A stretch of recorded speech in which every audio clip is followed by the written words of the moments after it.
na nyango nakokanisa na yo na likolo palase mpona kati ya motema nanga. Je connais qu'un seul amour, Zambo ya ndima komikaba komipesa mobimba mokonzo ya kokana nyonso oza nyonso motu ya nanga.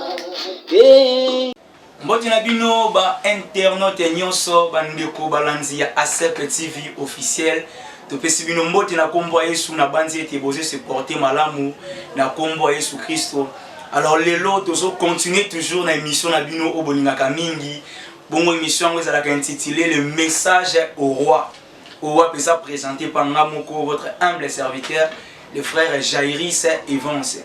Alors tozo koba toujours na petit thème o ezana kati ya sujet na biso na kati ya émission na bino le message au roi. Tozo mon petit thème o tozo le bela les causes de la malédiction dans un pays ou dans une famille.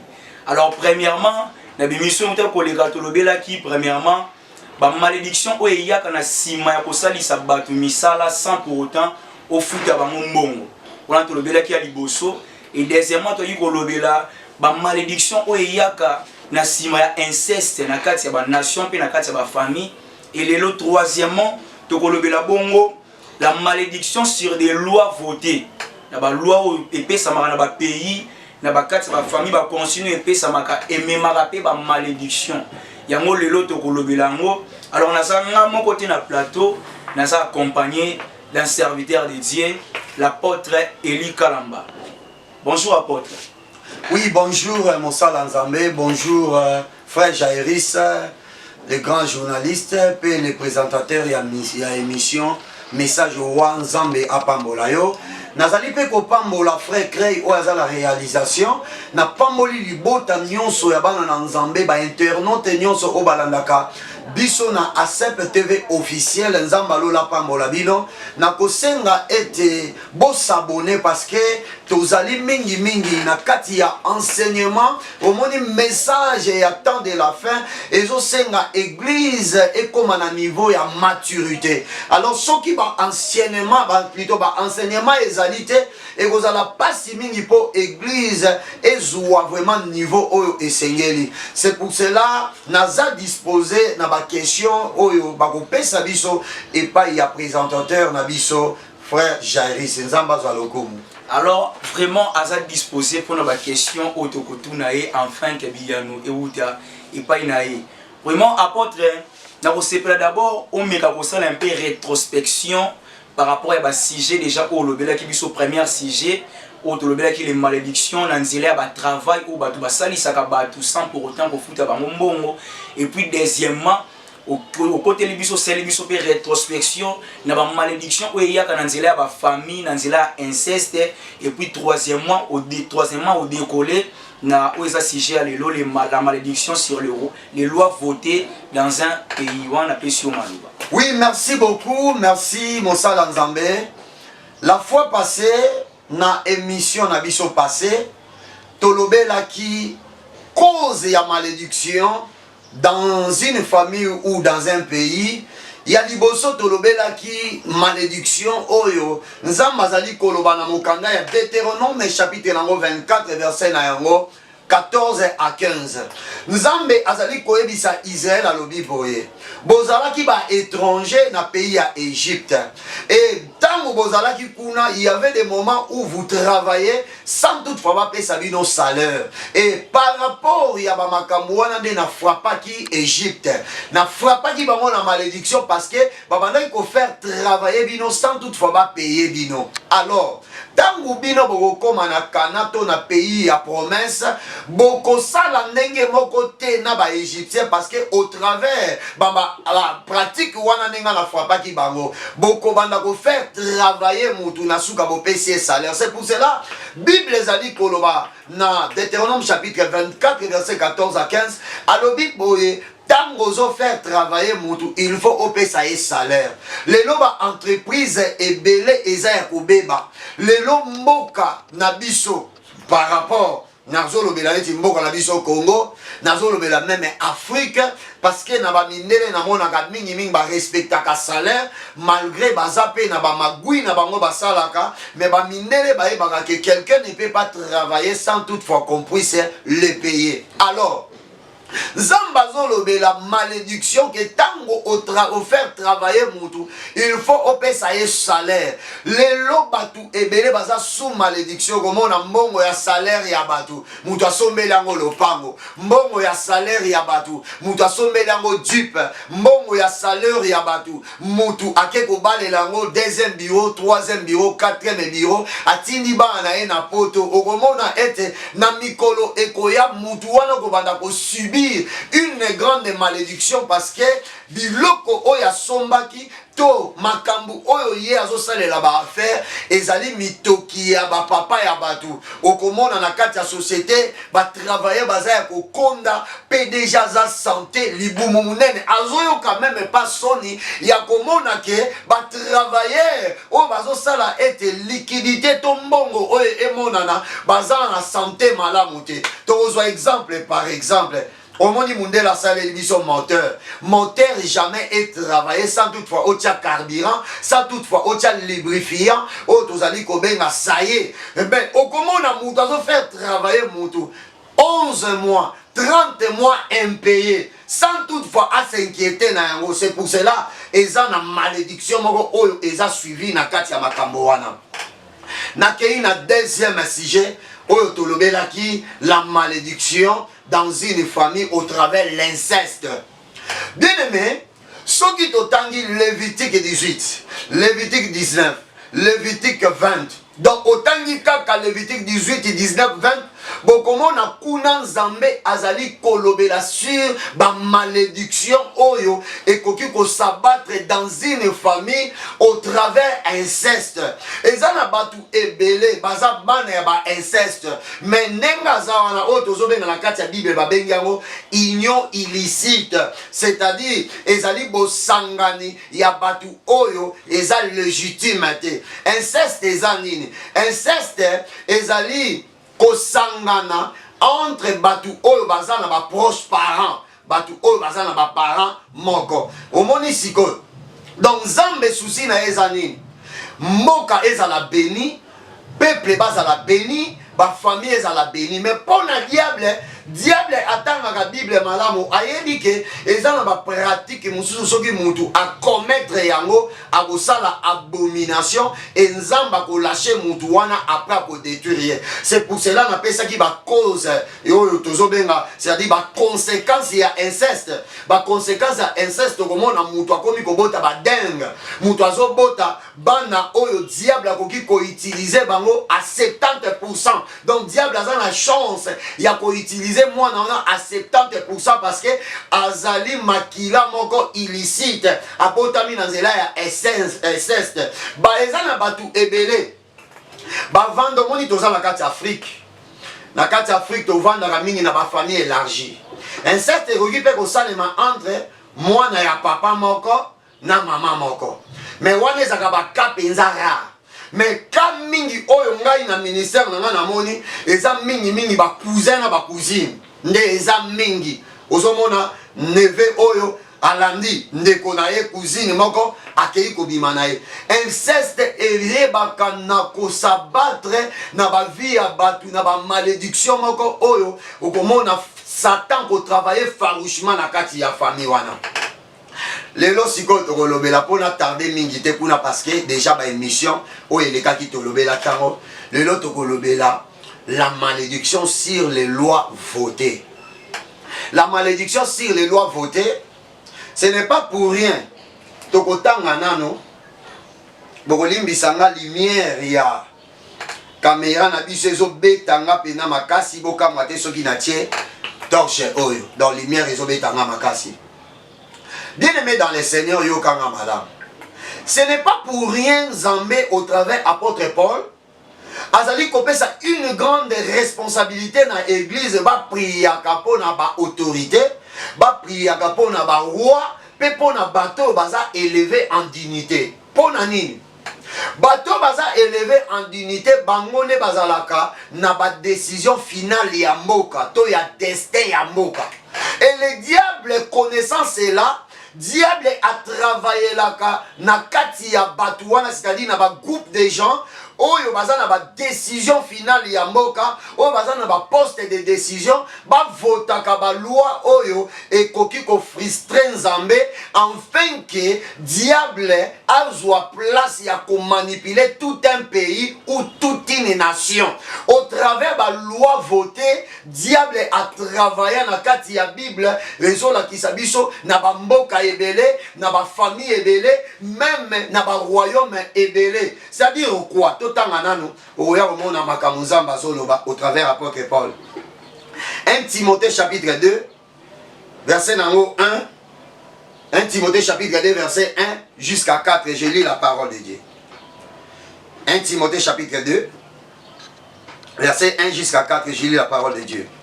J'exhorte donc avant toutes les choses à faire des prières, des supplications, des requêtes et des actions de grâce pour tous les hommes, pour les rois et pour tous ceux qui sont élevés en dignité, afin que nous menions une vie paisible. Afin que nous menions une vie paisible et tranquille, en toute piété et honnêteté. Cela est agréable et bon et agréable devant Dieu, notre Sauveur, qui veut que tous les hommes soient sauvés et parviennent à la connaissance de la vérité. Tozo lobela, les causes de la malédiction dans une famille ou dans une nation. Awa tozo komona la malédiction sur les lois votées dans un pays. C'est pour cela que Nzambe azolobani azoyebisa église azoyebisa basali ya Nzambe. À chaque fois que vous avez une prière, boyebaka na kosala intercession pour na bato baza élevé en dignité. Bato nini baza élevé en dignité, atangi ba roi, atangi ba autorité, azotanga ba généraux, parce que tant que vous avez ba autorité, tout le monde a ba autorité militaire comme ba autorité civile. Tout le monde a même ba autorité administrative. C'est-à-dire quoi? Ezana ba loi misusu, soki kaka mboka e voté yango. Mbala moko Satan azui les devants, Satan azui mboka na merci na ye akomi ko travailler pour na ko détruire bateau. C'est pour cela Nzamba lobi boye tangu église bozo sambela, tangu basala Nzambe soki bolingi bo menye une vie tranquille et paisible, bo prier pour na bato wana po diable a influencé ba décision na bango te. Est-ce que yebi keza na ba mboka mususu pe ba royaume mususu ba décision na bango ezali influencé par lui-même, le diable a continué ba autorité réunion pe ba voter loi moko po na ko coincer mboka sous une malédiction, parce que diable a yebi que si Dieu se retire dans un pays, pays wana etikali sans loi, pe makila ekomi kotanga, désordre ekoti, dérèglement ekoti. Alors Nzambe lokola lingaka te mboka na ye, ezala sous malédiction le vito sala ka prière. C'est pour cela na tangwa tuwaka tous les plans du diable. Tout vent qui peut venir du nord, sud, est et l'ouest n'a qu'à influencer Moka sous une malédiction. C'est pour cela que l'église a une grande responsabilité. Il y a qu'à prier pour le parlement, il y a qu'à prier pour le cours et tribunaux, il y a qu'à prier pour l'institution président de la République, il y a qu'à prier pour Oyo Ezali Moka, enfin que le diable a influencé la malédiction au travers de la loi votée. Donc c'est ça, on a un peu mouquet sur la question, je suis là pour vous. Église est en capacité, est en autorité à prier pour na bateau baza élevé en dignité. Enfin que tant on se réunissent pour voter la loi wana et ça la loi oyoté et comme ma malédiction na kati mboka, mais et ça la loi moko onzamba pour les kana simanango pour bénir nation. Amen. Alors apporte na question moko zo matanga déjà awa. Pourquoi bateau baza dignité, baza élevé plutôt en dignité, bazalaka mingi na posa wana na désir wana ya ke tant bazo voter ba loi ba voter toujours ba loi ou ekosala ke batu o bazana kati mboka ba yeba na ko jouir na bénédiction te mais ba mona pasi origine ya makambo wana ezalaka nini, pourquoi bakomaka ntina motema ya kosala makambo wana. Oui, terrain monene ya guerre, terrain monene ya bataille ya diable to ya nzambe ezalaka pensée. C'est-à-dire, ezate bango bazana desur wana, mais le diable cherche à influencer la pensée des autorités. Pourquoi? Ayebi ete peuple ezali ko vivre sous des décisions ya bato baza élevé en dignité. C'est pour cela na tangu ya kala nzamba bandaki kotia pembeni ya ba roi ba sacrificateur na ba prophète po baye baka na ko consulter nzambe au travers ba sacrificateur na ba prophète afin que avant ba bimisa edi moko, avant ba bimisa oyo ezali loi moko songolo pakala, il faut ezala na influence ya bonzambe. Mais lelo oyo talamde tolobaka RDC za pays laïque. Pays laïque ezalaki si ke mutu akoki ko se pencher na religion nyonso oyo ya lingi.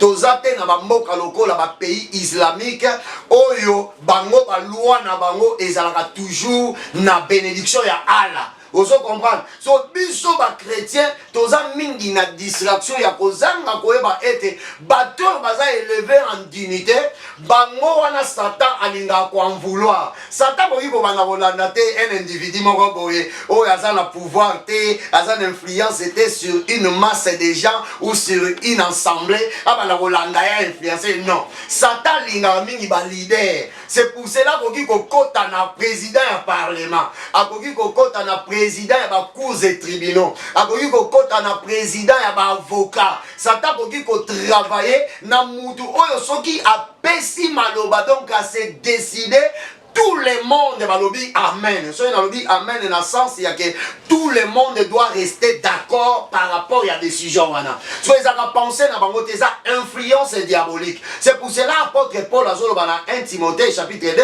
a lobby ni to sambe la po influence wana ya diable et déranger te. Oh, ce qui est dérangé to vivre une vie paisible. C'est pour cela to kenena no ya komona ke eza na ba loi mususu ba voter na ba Afrique du Sud na ba pays mususu ba loi wana selon la parole de Dieu ils ont frustré des gens nzambe pe eza déjà ko kote samboka na kati ya malédiction ba famille de na kati ya malédiction. Par exemple la loi sur l'avortement. La loi sur l'avortement so otangi na kati ya Bible na Exode chapitre nango 23 verset nango 25. Nzamba zolo banini ya ebisi Israël boko salelanga et nga na kopambola bino et na basi na bino mutu ako avorter te pe mutu akozala stérile te. Mais ezala bamboka mususu ba vota ba loi soko boyi na okobota okei ba changer yo to ba biloko akati ba longoli yo. Par exemple etala ba loi oyo et donc mutu akoki kozala mobali akomi mwana mwasi. Donc on y va loin maintenant. Donc ils ont pas payé, ils ont voté. Ceux qui ont tali déjà, celui qui est derrière tout ça, c'est le diable. Alors le peuple ou les chrétiens sont dans la distraction. Nako soit nana ba makambo te, omoni vaseline, oh babiloko be bazo distraire bino tous ceux-là. Tous ces gens-là sont des travailleurs des ténèbres. Bazo distraire bino oh ya bimi aleki na télévision, nazana ba film ya kobimi sa pona pasteur tel. Nazana tozana bataille ya biloko wana te tozana ta ya kotala nation ezotambola ndenge nini kotala pandile ezokende ndenge nini batu wana nyonso nga nazoloba nayebisa ndeko moko omoni na oyo azoloba soki ya limite soki cité soki nini wana na oyo mosusu azoloba soki ndenge nini oyo pe bazalaki soki na association wana bango mibale baza batravailleur ya diable omoni seno baosala wana badistere église en réalité conflit avant Nzambe comme à niveau. Non. So tangi 1 Corinthiens chapitre 6. Bible zolobake, c'est les saints qui jugeront les mondes. Mais oyo bango bazo sala wana bazo pesa ba pagano. Oyo koto ya sana ba na ba communicateur na ye ya ba pagano. Omoni wazo le kana biloko matoi azo défendre pasteur. Oyo koto na ba communicateur na ye ba suki ya ba lox azo défendre pasteur. So tali biloko wana so nakao zaka ya diable. Mais bazo distraire ne ba na Nzambe. Oh biso photo ta la pendule. C'est pour cela cause ya malédiction et ça ba loi votée. Bana na Nzambe il faut bazala sinzili ya koyeba que parlement na biso so voter ba loi nini. Très important. Il faut to bana koyeba baba sali yanzambe boye bage ba loi nini ba voter législature mobimbezo ke négocier là ba pasteur ba éviter ba loi nini ba voter les biso. Ozomona. Par exemple na rotuna loi oyo tokoki kolobela ya homosexualité. Yo oui ça nga loi ne ma bénédiction. Na États-Unis ezali. Au moins déjà biloko wana. Et ça, toute une malédiction, on va s'abattre sur le pays. Mais et les hommes de Dieu sont là. Bazo soit dans la Facebook, qui quand on va la confondre, on va influence et na audace, il y a soit naka pour la ça combo. Il y a Yesu Christ. D'ailleurs, binonde bo samwa. Nazolo ba frère yo zolo ba makambo so frère Vaseline. Nazolo bisa ope frère Gege. Bino nebo sambwa na ba makamu na bino. D'ailleurs, bon matabo kita na conflit oyo nzamba kokota selon Jérémie chapitre 23 ako récupérer ba brebis na e ako pesa ba bon berger oyo ba ko mema bango pona enlèvement. Makambino bo sa eza ya enlèvement te nzamba confondre bino.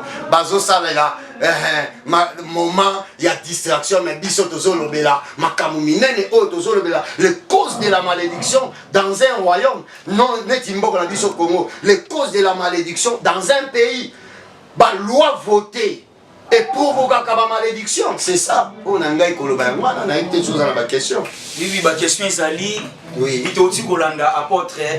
Alors église solo ma vraiment la carte il y a distraction parce que ma kambo belo ezo salema lelo eza rien que pour na ko distraire biso peuple de Dieu toyebate ko comprendre réellement biloko ezo salema na kati ya ba institution na kati ya ba loi to ça la distraire afin que malédiction et s'abattre sur biso na nzela ya ba loi o ba votaka. Alors ndeko na ngai na kolinga vraiment ça la conscient et pour ça la conscient na message ou eza message moko makasi pe message moko munene. Alors apôtre question monsieur ezali église na part na yango et loko nini koti ko sala tu loko nini koti ko pesa comme influence pour être ba loi wana ba biloko bango basala ka ba réunion basala ka ba loi o ba bimisaka et ça l'impact te likola ba na nzambe nzambe ya zwa lokomo. Premièrement l'apport de l'église ezali est préparé peuple de Dieu tant que l'église c'est-à-dire ba pasteur ba responsable. Ba responsable ya ba assemblée et là on a woloba très important Bible zoloba que soyez sobre car votre adversaire le diable rôde tout autour de vous cherchant qui il peut dévorer. Tant nazoloba eloko oyo nalingi kolinga koyebisa basala nzambe boyeba ke toza na moment nini. Pendule prophétique nous sommes déjà vers le soir. Or vers le soir ezo senga la parole authentique était à mon église. Quand je parle de la parole authentique, il faut présenter l'église ou l'ensemble le Seigneur Jésus-Christ, leur époux. Parce que tant que Bible je reviens bientôt. Et ça le là papa moko, frère moko, ayaki confiancé moi dans la vie non.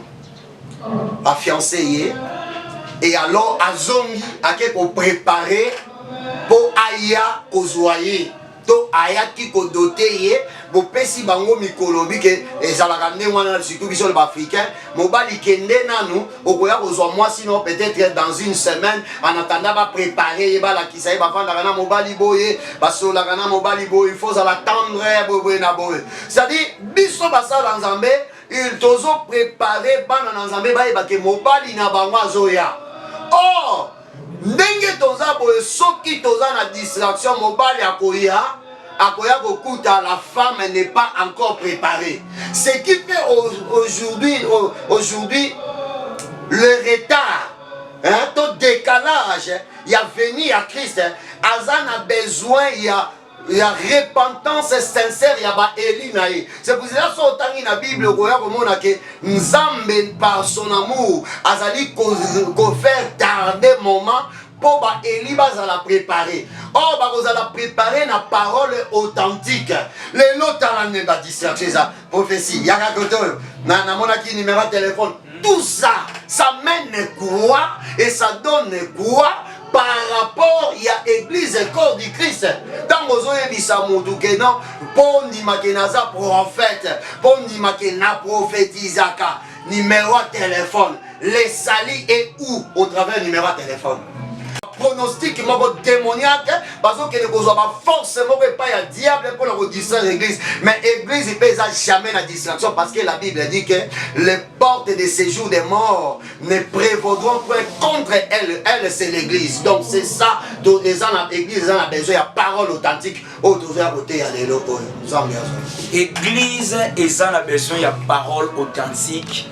Bana nzambe sengeli balia liloba ya solo afin que sali comme partage na bango. Amen. Alors apôtre na muntu zoko ma déjà na suka na yebite soko koloba nini par rapport ya ba homme baza élevé en dignité ba oyo bazwa ka ba décision ba oyo ba pesa ka ba mot d'ordre na kati ba nation na kati ba pays na kati ba famille et loko nini ba koki ko sala po ba mi mape malédiction te na kati ba famille par rapport ya ba loi na bango ko ba chaka. Et là on a voté ya batu bo baza élevé en dignité pe eloko vous ala soué nanga Saint-Esprit a longola sentiment na kati ya bato baza élevé en dignité.